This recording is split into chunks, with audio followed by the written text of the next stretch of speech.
ನಮಸ್ಕಾರ. ಎಲ್ಲರಿಗೂ 2008ರ ಹೊಸ ವರ್ಷದ ಶುಭಾಶಯ. ಜನವರಿ 11, 2008ರ ವಿಕ್ರಾಂತ ಕರ್ನಾಟಕ ವಾರಪತ್ರಿಕೆಯಲ್ಲಿನ ನನ್ನ ಲೇಖನದ ಶೀರ್ಷಿಕೆ ಪ್ರಪಾತದ ಅಂಚಿನಲ್ಲಿ ತೆಗೆದುಕೊಳ್ಳುತ್ತಿರುವ ಯೂಟರ್ನ್. ಈಗ ಅದನ್ನು ತಮ್ಮ ಮುಂದೆ ಪ್ರಸ್ತುತಪಡಿಸುತ್ತೇನೆ. ಇಂಡೋನೇಷ್ಯಾದ ಬಾಲಿ ಪಟ್ಟಣದಲ್ಲಿ ಜಗತ್ತಿನ ಹವಾಮಾನ ಬದಲಾವಣೆಯ ಕುರಿತ ವಿಶ್ವಸಂಸ್ಥೆಯ ಜಾಗತಿಕ ಸಮಾವೇಶ ಕಳೆದ ತಿಂಗಳು ನಡೆಯಿತು. ಜಗತ್ತೆಲ್ಲ ಕಳೆದ ಶತಮಾನದಿಂದೀಚೆಗೆ ಭೂಮಿಯ ಮೇಲೆ ಘಟಿಸುತ್ತಿರುವ ಹವಾಮಾನದ ವೈಪರೀತ್ಯಗಳನ್ನ ತಹಬಂದಿಗೆ ತರುವ ನಿಟ್ಟಿನಲ್ಲಿ ಒಂದು ಒಮ್ಮತದ ತೀರ್ಮಾನಕ್ಕೆ ಬರ್ತಾ ಇದ್ರೆ, ಜಗತ್ತಿನ ದೊಡ್ಡಣ್ಣ ಅಮೆರಿಕ ಮಾತ್ರ ಹಠ ಮಾಡ್ತಿತ್ತು. ನಾವು ಇಲ್ಲಿ ಕೈಗೊಳ್ಳಲಾಗುತ್ತಿರುವ ನಿರ್ಣಯವನ್ನು ಒಪ್ಪೋದಿಲ್ಲ, ಇದರ ಬದಲಿಗೆ ನಮ್ಮಂತಹ ಜಗತ್ತಿನ ಇತರ ಶ್ರೀಮಂತ ರಾಷ್ಟ್ರಗಳು ಬಡ ದೇಶಗಳಿಗೆ ತಂತ್ರಜ್ಞಾನದ ಸಹಾಯ ಅಂದರೆ ಕೃಪೆ ಮಾಡಬೇಕು ಅಂತೆಲ್ಲ ಠೇಂಕಾರದಿಂದ ಬಡಬಡಿಸುತ್ತಿತ್ತು. ಕೊನೆ ಗಳಿಗೆಯ ತನಕವೂ ಅದು ಬಗ್ಗಲಿಲ್ಲ. ಇನ್ನೇನು ಇಡೀ ಸಮಾವೇಶವೇ ವ್ಯರ್ಥ ಕಸರತ್ತಿನಂತೆ ಕಾಣಿಸ್ತಿದ್ದ ಸಮಯ. ತೃತೀಯ ಜಗತ್ತಿನ ಸ್ವಾಭಿಮಾನಿ ರಾಷ್ಟ್ರಗಳಿಗೆ ಅಮೆರಿಕದ ಮೊಂಡಾಟ ನೋಡಿ ನೋಡಿ ಸಾಕಾಗುತ್ತಿತ್ತು. ಎಲ್ಲರೂ ಅಮೆರಿಕವನ್ನು ಸಾಧ್ಯವಾದಷ್ಟು ಒಳ್ಳೆಯ ಭಾಷೆಯಲ್ಲಿಯೇ ತಾರಾಟಗೆ ತೆಗೆದುಕೊಳ್ಳಲು ಆರಂಭಿಸಿದರು. ಆ ಸಮಯದಲ್ಲಿ ಪ್ಯಾಪ್ಯುವಾ ನ್ಯೂ ಗಿನಿ ಎಂಬ ದ್ವೀಪ ರಾಷ್ಟ್ರದ ಪ್ರತಿನಿಧಿ ಮಾತಾಡೋದಕ್ಕಿದ್ದ. ಸುಮಾರು 60 ಲಕ್ಷ ಜನಸಂಖ್ಯೆಯ, ಅಂದ್ರೆ ನಮ್ಮ ಬೆಂಗಳೂರಿಗಿಂತ ಕಮ್ಮಿ ಜನಸಂಖ್ಯೆ ದೇಶ ಅದು. ಅಮೆರಿಕವನ್ನು ಉದ್ದೇಶಿಸಿ ಪ್ಯಾಪುವಾ ನ್ಯೂ ಗಿನಿಯ ಪ್ರತಿನಿಧಿ ಹೇಳಿದಿಷ್ಟೇ: ನಮಗೆ ನಿಮ್ಮ ನಾಯಕತ್ವ ಬೇಕು, ಆದರೆ ಯಾವುದೋ ಒಂದು ಕಾರಣಕ್ಕೆ ಅದು ನಿಮ್ಮಿಂದ ಸಾಧ್ಯವಿಲ್ಲವಾದ್ರೆ ಅದನ್ನ ನಮಗ್ ಬಿಟ್ಬಿಡಿ. ದಯವಿಟ್ಟು ನಮ್ಮ ದಾರಿಯಿಂದ ಅಡ್ಡ ತೊಲಗಿ. Please get out of the way.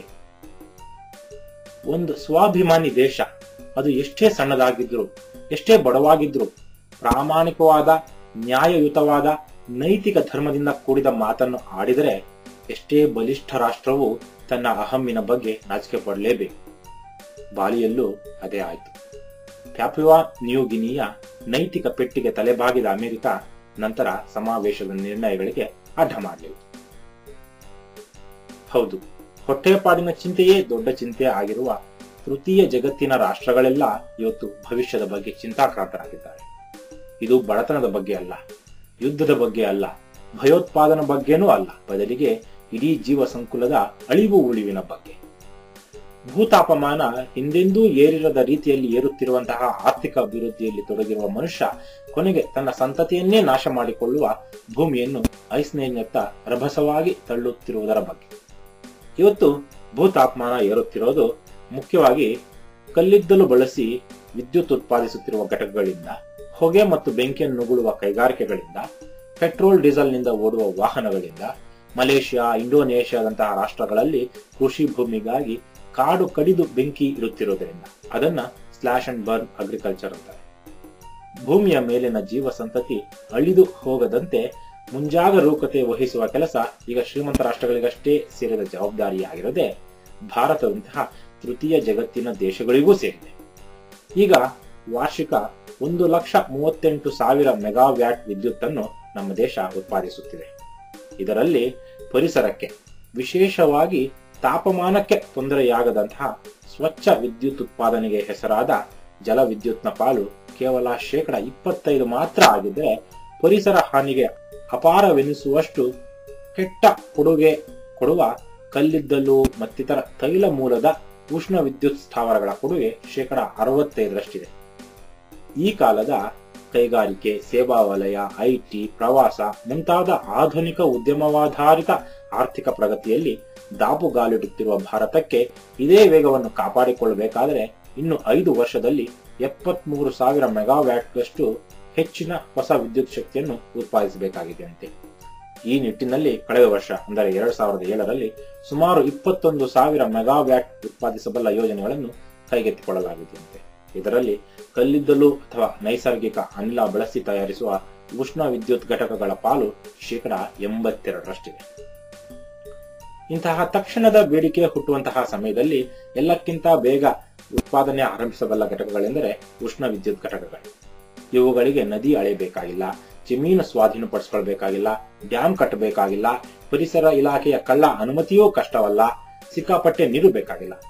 ಯಾವುದಾದರೂ ಬಂಜರು ಭೂಮಿಯೋ ಸರ್ಕಾರದ ಅರಣ್ಯ ಪ್ರದೇಶವೋ ಇದ್ದು ಕಲ್ಲಿದ್ದಲು ಗಣಿಗಳಿಂದ ನೇರ ರೈಲಿನ ವ್ಯವಸ್ಥೆ ಮಾಡಿಕೊಂಡ್ರೆ ಸಾಕು, ಕಮ್ಮಿ ನೀರಿನಲ್ಲಿ ಹೆಚ್ಚು ವಿದ್ಯುತ್ ಉತ್ಪಾದಿಸಬಹುದು. ಬಹುಶಃ ಕೆಲಸ ಆರಂಭಿಸಿದ 2-3 ವರ್ಷಗಳಲ್ಲೆಲ್ಲ ತಂತಿಯಲ್ಲಿ ವಿದ್ಯುತ್ ಹರಿಸಬಹುದು. ಸರ್ಕಾರಕ್ಕೆ ಆರ್ಥಿಕ ಪ್ರಗತಿಗೆ ಹಿನ್ನಡೆಯಾಗದಂತೆ ನೋಡಿಕೊಳ್ಳೋ ಉಮೇದು. ಖಾಸಗಿಯವರಿಗೆ ಆದಾಯಕ್ಕೆ ಹೊಸ ಮೂಲ.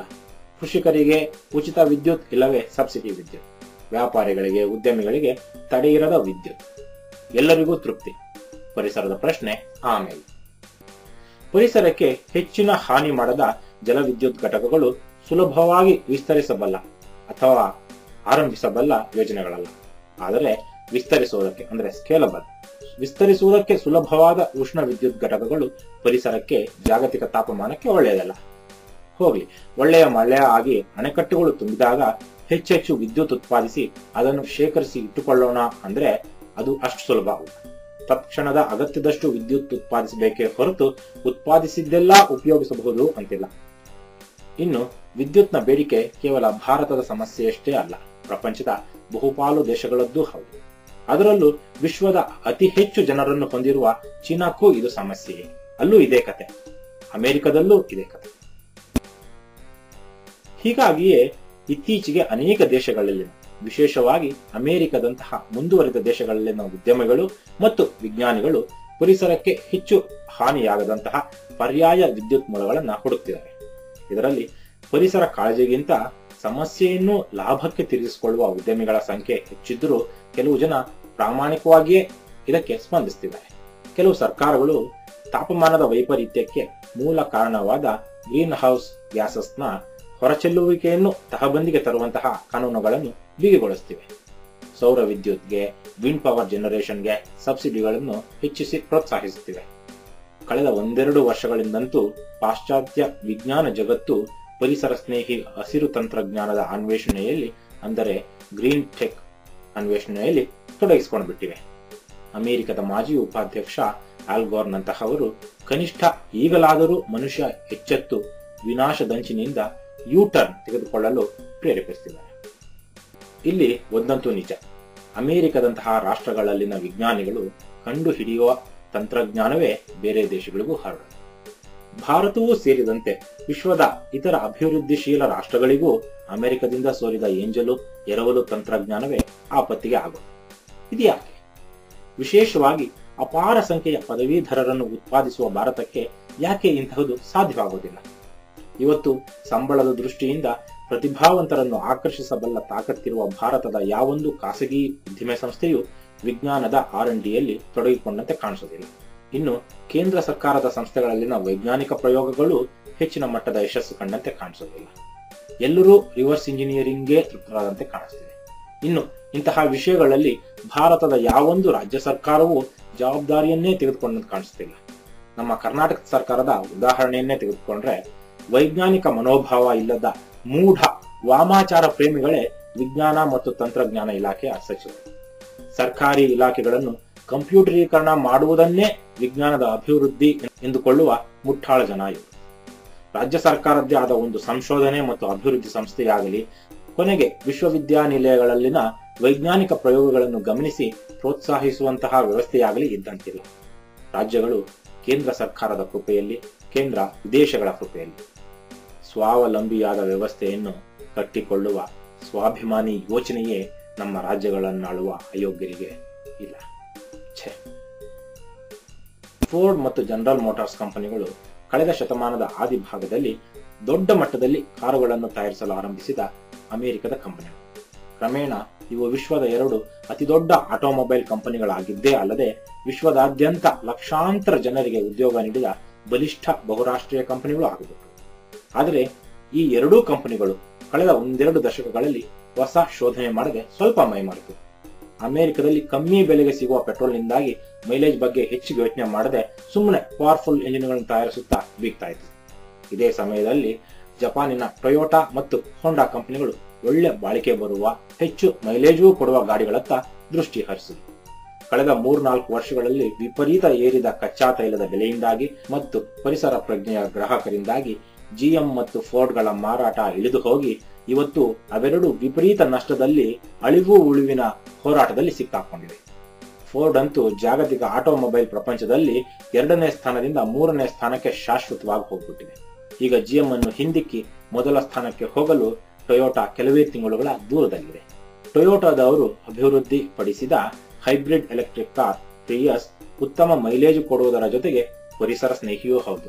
ಸುಮಾರು 22,000 ಬೆಲೆಯ ಈ ಕಾರನ್ನು ಕೊಳ್ಳೋದಿಕ್ಕೆ ತಮ್ಮ ನೌಕರರಿಗೆ ಗೂಗಲ್ ಕಂಪನಿಯೂ ಸೇರಿದಂತೆ ಅಮೆರಿಕದ ಹಲವಾರು ಕಂಪನಿಗಳು $3,000 ರಿಂದ $10,000 ವರೆಗೆ ಸಬ್ಸಿಡಿ ನೀಡ್ತಾ ಇವೆ.